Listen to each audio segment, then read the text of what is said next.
বরিশালের যে খাল একসময় ছিল মৃতপ্রায়, সেখানেই এখন বইছে নতুন প্রাণের সঞ্চার। ৩০০ কিলোমিটারের বেশি খালটি পুনঃখননের উদ্যোগ নিয়েছে কৃষি উন্নয়ন কর্পোরেশন। এতে উপকৃত হবেন কয়েক লাখ কৃষক।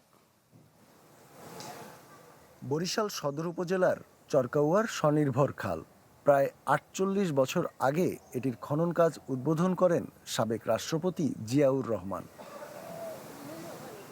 কিন্তু ১২ বছর আগে ভেঙে পড়ে একটি কালভার্ট। এরপর থেকেই প্রাণ হারায় প্রায় ৪.৫ কিলোমিটার দীর্ঘ খালটি। অপটিক্যাল ব্রাইটেনার, কালার গার্ড এবং ডার্ট লক সমৃদ্ধ অ্যাডভান্স ফর্মুলায় এলো নতুন রে ডিটারজেন্ট পাউডার। সংস্কার না হওয়ায় আশপাশে প্রায় ৪,০০০ একর জমি পড়ে থাকে অনাবাদি। কর্মহীন হয়ে পড়েন কয়েকশো কৃষক। এখন ফের খননের উদ্যোগে উচ্ছ্বসিত কৃষকরা। ১৫ বছরই ধরা যায় যে এই জমি আমাদের এই একটা খিল পড়ে রয়েছে।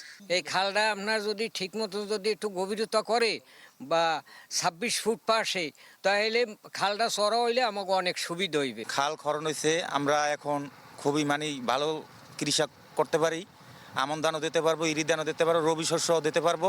এখন পানির ব্যবস্থা হয়েছে, আমাদের সর্বকষ্ট আল্লাহর মেহেরবানিতে দূর হয়ে গেছে। বর্তমান সরকার ক্ষমতায় এসে নতুন করে খাল খনন কর্মসূচি শুরু করেছে। এখন আমাদের এই খালে খনন কাজ চলতেছে। আমরা আশা করি আবার কৃষির বিপ্লব ঘটবে।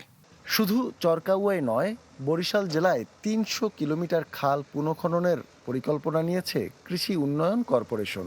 পর্যায়ক্রমে বাড়ানো হবে পরিধি।